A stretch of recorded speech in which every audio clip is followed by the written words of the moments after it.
Hi, my name is Sheila Marr, and I've practiced and taught Buddhism for over 20 years. In recognition of Bodhi Day, when we're celebrating Buddha's enlightenment, it makes sense to think about the Buddha's teaching on compassion, because the teachings on compassion are central to the Buddhist philosophy. The Buddha's conception of compassion isn't limited to a sense of sympathy or empathy for the suffering of others. Instead, empathy is coupled with an active determination to do something to alleviate the suffering. In fact, Buddhists focus on acting to eliminate the suffering of all beings, which, when you think of it, is a rather tall order. And as Buddhists strive for their own enlightenment, they do so that they can learn the best way to relieve suffering. So in celebration of Bodhi Day, let's do a reflection on compassion. Start by relaxing and sitting comfortably in your chair. You may choose to keep your eyes open or closed, whichever will help you visualize better. Now bring to mind a close friend, family member or colleague, someone that you care about.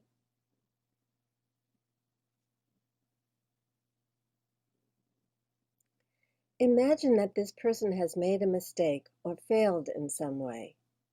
Maybe they forgot to pick someone up at the airport. In any case, they really messed up and they're suffering. Bring the situation clearly to mind, envisioning your person in the situation.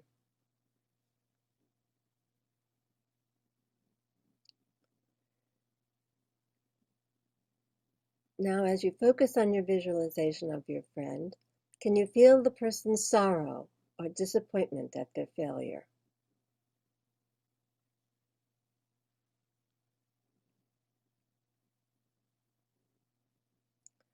How would you treat someone who is suffering in a situation like this?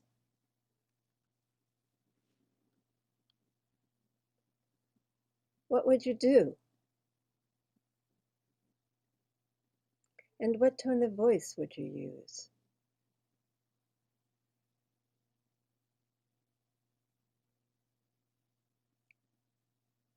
Think about the specific words you would use to help them in this situation. How would you soothe them to reduce their suffering?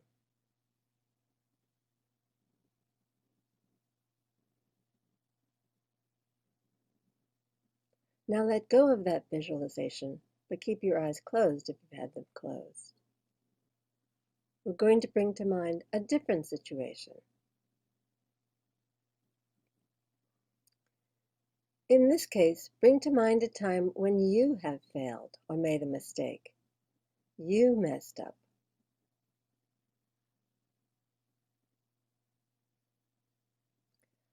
How would you react to your own failure?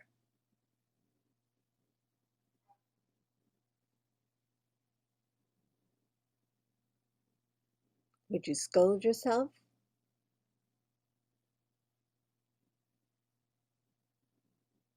Or would you dwell on your failure over and over?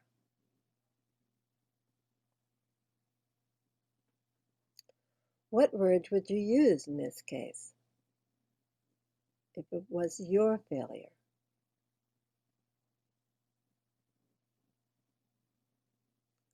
And what happens to your own sense of self in case of this failure?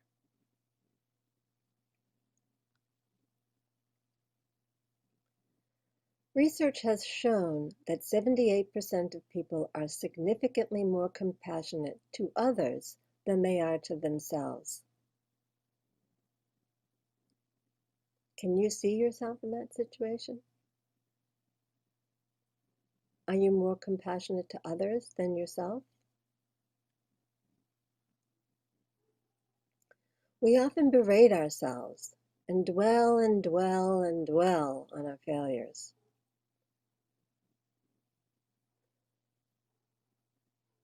We might intend that this is motivating to do better in the future, but instead Screaming at yourself or dwelling on your mistakes can be self-destructive because it activates a very unhealthy stress response.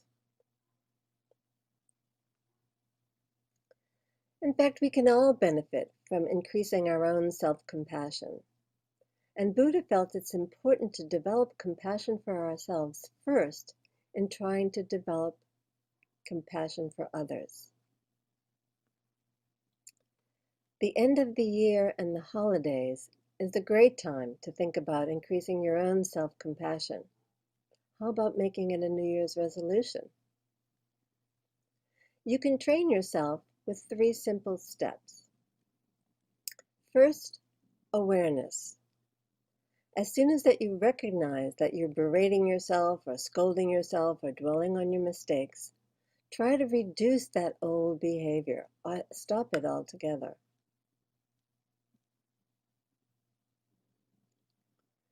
Second, recognize our shared humanity. We're not the only ones who make mistakes and then cause ourselves to suffer for it. Everyone has failed at some point in their lives. We are not alone. Third, be kind to yourself when you make a mistake. If you're self-critical and ask yourself if you would treat a friend as you're treating yourself now, then you know that you need to change your behavior toward yourself. Shift your response from harsh words and tones to soothing words and encouragement. Use loving kindness statements like, may I be happy, may I be well, may I be forgiven for whatever it is I did. As you are making this shift to more healthy responses, please avoid the dreaded double whammy. That is, don't criticize yourself for having had a critical response. Don't beat yourself up for beating yourself up. Be kind and soothing to yourself as a step forward in developing your self-compassion. Good luck in the new year. May you experience the benefit of increased self-compassion. Thanks.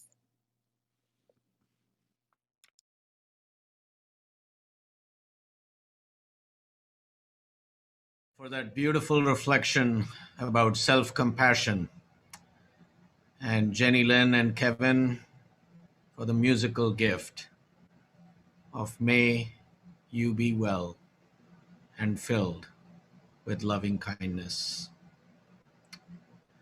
One of the greatest blessings in my life was meeting and spending a whole afternoon with His Holiness the Dalai Lama many years ago on September 4th, 2010, at the International Association for Religious Freedom Conference in Kochi, India.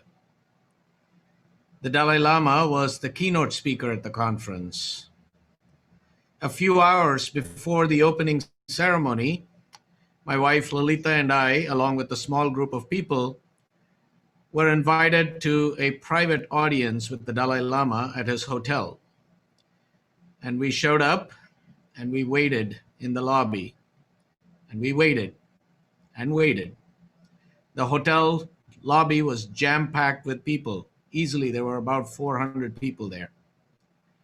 And when His Holiness finally arrived, after being delayed for around 3 hours at the airport by throngs of people who were waiting to catch a glimpse of him and meet him, we were invited to form a line to meet him one at a time. And when it was my turn, I bowed to the Dalai Lama and offered him this silk scarf, which he then blessed and placed on my shoulders. And then he grabbed my arms and pulled me close to him. Our foreheads touched, and he looked me in the eye, and he said, I'm so glad to meet you, and I look forward to seeing you again. Now, in that moment, the whole world disappeared. There was no one there except His Holiness and I. and I felt held in the embrace of this radiant love that would not let me go. And from deep within, I felt this sense of joy and peace welling up from within. It was an incredible experience. It still gives me goosebumps when I think about that day. And the other thing that has stayed with me all these years is the Dalai Lama's laughter, which I got to experience quite a few times during the course of the time that we spent with him. Now, there is something about the Dalai Lama's deep belly laugh that exudes unadulterated joy. It begins as a giggle, and then it builds and builds. And then finally, it is this full laugh that is emanating from his entire body. And you can just see that his body, mind, and spirit are completely in sync. It's just a beautiful experience. I'm reminded of one instance when, during the Q&A that I was facilitating with the audience, a person stood up and asked a rather long-winded question for almost 5 minutes, at the end of which His Holiness looked at me and he said, "Do you understand?" And I said, "No, Your Holiness." And so the Dalai Lama turned toward the man and said, "He doesn't understand. I don't understand. The people don't understand. Next question." And then he proceeded to laugh. Now, the Dalai Lama has plenty of reason not to laugh. This is someone who lost his country and has lived in exile his entire adult life.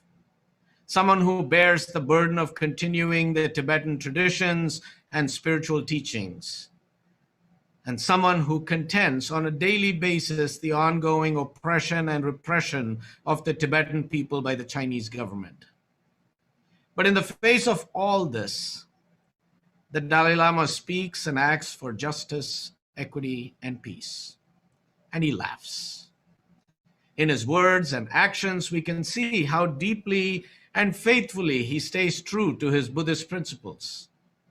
And in his laughter, we can see how he's able to let go and how deeply he embraces serenity and embodies compassion. Now, when we look at the Dalai Lama, we see a person who, in the midst of our world's pain and suffering, embraces the whole of life, the whole cloth. We see a person who weeps over the world's suffering and loss, and then a minute later, laughs that deep belly laugh.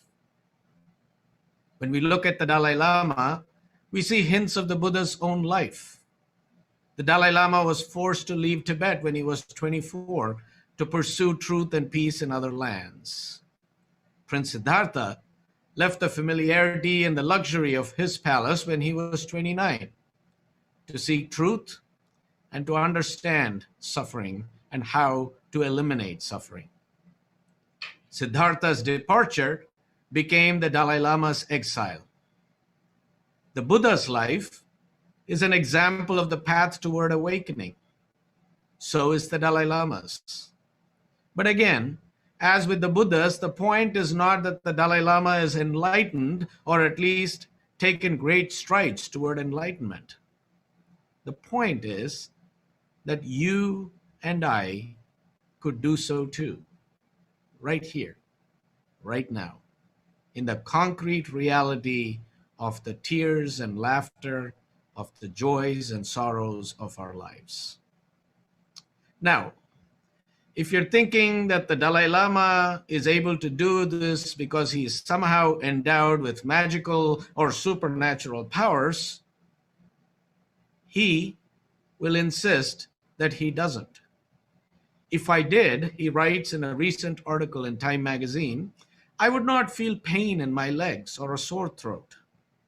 We're all the same human beings, he says, and we experience the same fears, the same hopes, the same uncertainties. But what he does have is the ability to stay awakened and lead a compassion-filled life, which is what Bodhi Day represents and asks us to commit to. Awakening and the work of compassion. They're also at the heart of the Buddhist path. Both are vital and both are connected. Awakening begins with seeing the world as it is. It begins with embracing our mind and heart, all the beautiful and terrible things that happen to all of us in this world. An individual awakening is also the source of compassion. And compassion springs from the Buddhist understanding that all life is interconnected and interdependent. And if we realize in our heart this essential life truth, we will understand that everyone and everything are related to us. And if we look upon the suffering of one of our loved ones with this understanding in our heart, we will feel compassion. So compassion is looking at the suffering of another being and realizing that that being is our relative. It is understanding that another's suffering is also, in some sense, our own suffering. This awareness of interdependence, the Dalai Lama says, leads to universal responsibility.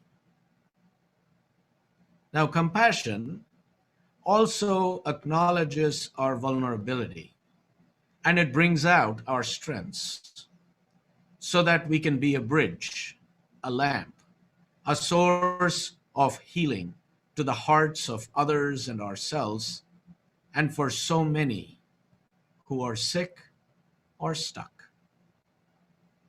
And compassion is born out of looking with an open heart at the world's suffering. The hidden treasure in suffering, sorrows, and pains of the world, Buddhist teacher Jack Kornfield writes, is compassion itself. So in order to understand compassion, it is important to realize that compassion is not merely a feeling. Now, it could become easily superficial and sentimentalized if it were just a feeling, which is what we see all too often in our culture with compassion's identical twin, love. But there truly is nothing sentimental or superficial about either love or compassion. They both begin as a feeling and a thought, but to be real, they must also then be translated into words and acts of loving kindness. So action is an integral part of the path and the work of compassion. Now, it is quite easy to be compassionate and loving when life is good and towards those we love. But it is not so easy when circumstances are hard or when we have to show compassion towards those we don't like. Now, one of the biggest challenges that His Holiness has had to contend with is showing compassion towards his Chinese oppressors, recognizing the humanity in them, but holding them accountable for their actions, which is why he never dehumanizes them or calls them out as being wholly evil. And he still invites them in to dialogue, while at the same time calling them out for the actions that they sometimes engage in that in turn causes suffering and death. So the Dalai Lama embodies the central Buddhist path, which is waking up and then living with compassion for all beings. It is how Siddhartha Gautama, whom we call the Buddha, lived. It is how the Bodhisattvas live. They become awake, but rather than depart the wheel of life for the release of nirvana, they stick around for a while to help other beings get further on their paths. So where does one start on this path of compassion? As Srila explained so beautifully in her reflection, we start with ourselves. The Buddha put it quite simply. You can search the whole tenfold universe and not find a single being more worthy of love and compassion than the one seated right here, yourself. And then we extend it to our loved ones, our friends, and then to those we do not even know. And then we extend compassion to what the Dalai Lama calls our apparent enemies. And then we extend compassion to all the non-human beings our life impacts, other animals and the trees and the rocks and the air and the waters. We see the whole great web of life and feel compassion for this great whole. Now, this is what the Buddha did. This is what the Dalai Lama does. This is what you and I can do if we are truly awake. The world awaits, needs our compassionate hearts. So let us join in this great task together. I close with a blessing from the Karaniya Metta Sutta. Let us cultivate boundless goodwill. Let none deceive another or despise any being in any state. Let none in anger or ill will wish another harm. Even as a mother watches over her child, so with boundless mind should one cherish all living beings, radiating friendliness over the whole world, above, below, and all around, without limit. May it be so.